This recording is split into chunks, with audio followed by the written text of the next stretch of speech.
This is an Afro-Caribbean folk religion that migrated to the U.S.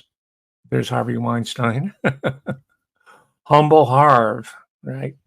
It migrated to major metropolitan areas such as New York City, along with the great Puerto Rican diaspora, of which Jezebel Lopez's families are part of that, right? And she makes much of the fact that she is a proud and brown Puerto Riqueña, along with AOC Cortez, right? So it's the Puerto Rican sort of move into the power structure. So how is this being facilitated? Well, in her case, we're talking about J-Lo. I'll use her acronym. Her magic lie in this tradition called SANTERIA. And it's been maligned in a lot of the popular literature. I had a colleague over at UC Davis. He's now at Harvard School of Divinity, but he made his reputation on the study of Ifa. It's a African folk religion. Comes from Nigeria, and again, it's also gone global, right? And we can see the cultural, sort of the watered down expressions of Santeria in J-Lo's dance routines, her music, the rhythms.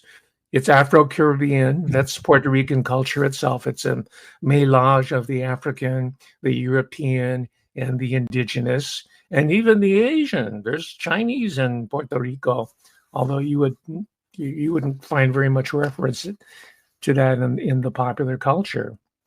So it would be only natural that someone like J-Lo would draw on this tradition in order to advance herself personally and professionally. And this is where it intersects with Shaun Combs, otherwise known as P Diddy, because he also represents a certain stream of the African diaspora, probably Yoruba, which is grounded in these folk religions over which was overlaid Christianity, including Catholicism. I think both P. Diddy and J-Lo claim Roman Catholicism as their official religion. But within that, there's a syncretic that is a combination of these different traditions, frankly, pagan versus Christian. But we also see these syncretisms visible in the current Catholic Church, with the Pope so far as overlooking or being non-judgmental about such syncretisms as Pachamama worship in Latin America, right? So there's some questions about, it goes all the way up to the top, about the pagan revival in even Christian institutions. Yes, he is. Is that Pachamama in the background? It could be, right? So these are all streams that are not really talked about in the over legalistic approach to understanding all these different trials.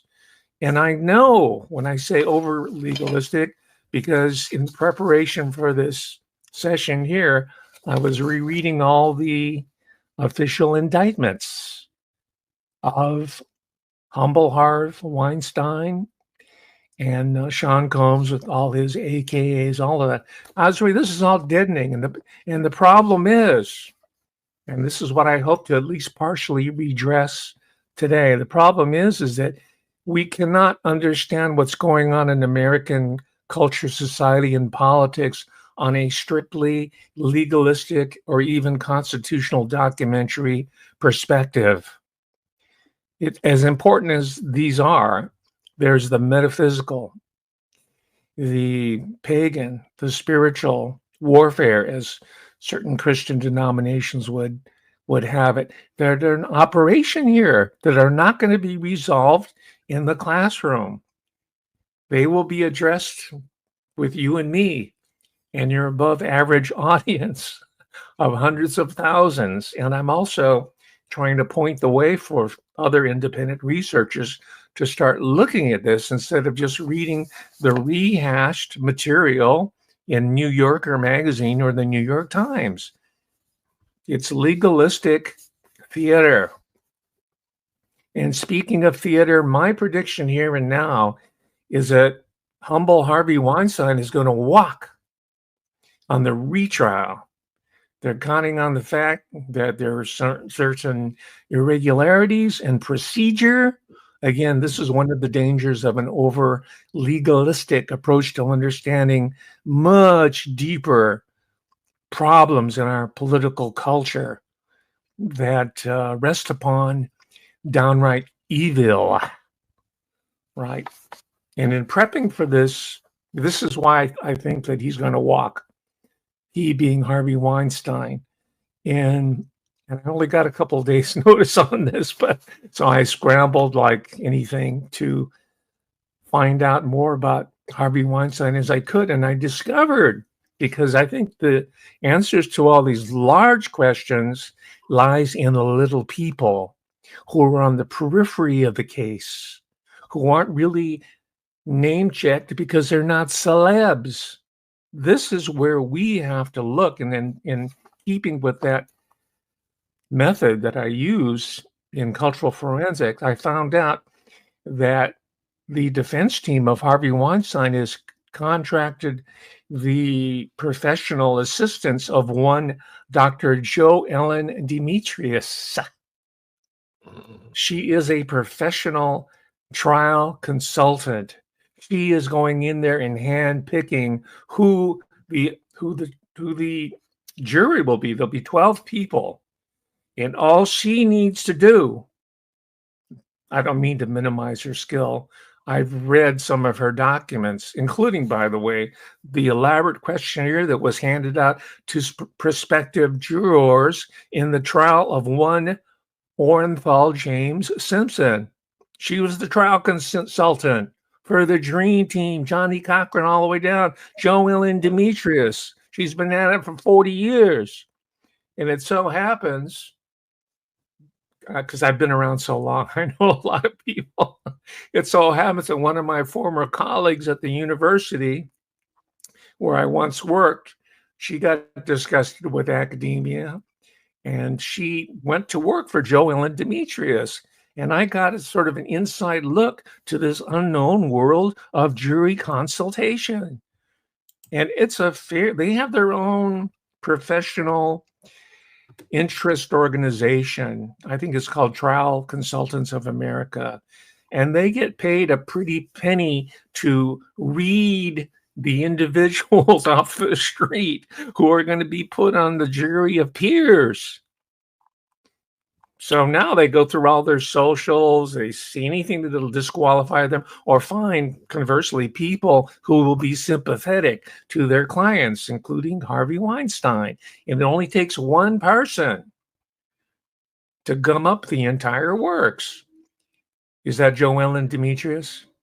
Yes. Okay, this is it's not a recent picture, but but these trial, they tend to be kind of glam, you know what I mean? Because they're often on, you might know their names and not remember their names, but they're often called upon for Fox News, CNN, Time Magazine. She has all her media appearances here. So they have to look kind of glam in order to hold a candle to people. Like in America, there's this woman called Nancy Grace. She's quite obnoxious. And all the newscaster females have to be, you know, at a high level grade of appearance. So that's her, all right. But more importantly, she got a doctorate in psychology and figured out a way that she could parlay her graduate training in psychology into a career, which is determining the fate of high-level, high-profile clients, of which Harvey Weinstein is one of many. And I'll post this on my Patreon if you want to read more about Jo Ellen Demetrius and some other people that I was reacquainted with. Anyway, one of my colleagues went to work for her around the time of the O.J. Simpson trial. That's when I got a first look at how the justice system really works from the inside out, right? And then she later, I found out in researching for today, that she started her own firm, which she recently sold to another larger firm that specialized in jury consultation. All right. So these people know how to read ordinary individuals drawn from the jury pool. And that's why I think I'm saying that Harvey Weinstein's going to get a much more lenient treatment this time around. Right. For one thing, he's going to show up in a walker or a wheelchair. His health is a mess. He looks quite aged now after being in jail for a while. And I think the sympathy card is going to be played a lot more heavily. And plus, he's being retried in a situation where all the revelations about Shaun Combs makes his transgression seem mild in comparison, right? And we also, the third argument why I think that Harvey Weinstein's going to walk is that a sensational trial that took place in Los Angeles, the trial of two brothers, the Menendez brothers, that's been reopened as well. They were accused of murdering, shotgunning to death their parents. It was a parricide, both of them. And that trial is opening up. So if a trial like so sensational as that can be reopened, then all of this is up for grabs. And by the way, I also, there's one of the, I don't know if that's Lyle or the other one, but I also know indirectly the brother or the man who wrote the first, I think the first book, one of the first books on the Menendez killings. His name's Randall Sullivan, an excellent writer. I know his brother, who's an attorney in LA. I think last I heard he was with the public defender's office in Los Angeles. So I have some an inside feel for how these celebrity trials play out. Now, if I may continue, there's another character here in the trial of our celebrity friends, such as Shaun Combs, whose name that many people would not, or most people will not know. His name is Damon Williams. And until December of last year, Damon Williams was the U.S. Attorney General of the Southern District of New York, the premier of the Showcase Federal Court, right? This is the same court where all the famous celebs from Samuel Bankman-Fried, Shaun Combs, you name it, white-collar crimes, high-level organized crime figures are tried in this court. So this is the first African-American, Damon Williams, who was appointed to this prestigious position. People who occupy that slot are destined for higher political office. Governor, perhaps even president, even that. That's Damon Williams. He's one of the so-called little people or peripheral people who are actually the important people in understanding these cases. Again, strict jurisprudential understandings of this case is insufficient. You need cultural forensics. So I checked into Damon Williams's background, and he's the parents of Jamaicans. Why is that important? Right? Bloodlines is everything. I already talked about Jezebel Lopez and her Puerto Rican background and the whole Santeria lineage there, the blood knowledge that goes into her act, into her profession, into her coming together with another practitioner of pagan ritual, sex magic ritual, which I'll get into in a moment, and that would be Shaun Combs. So Damon Williams' parents is from Jamaica. And I said, oh, yeah, I think I remember that one of the founding fathers of America, Alexander Hamilton, who's being celebrated currently in America because of some stage play in Broadway, he had this sort of binational relationship with the Caribbean to the continental U.S.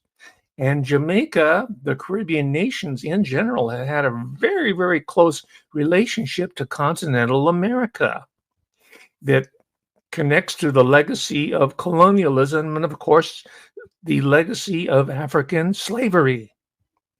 It's been a close relationship. Many racial laws and customs were, in fact, first workshopped in colonies of Britain at the time of Jamaica.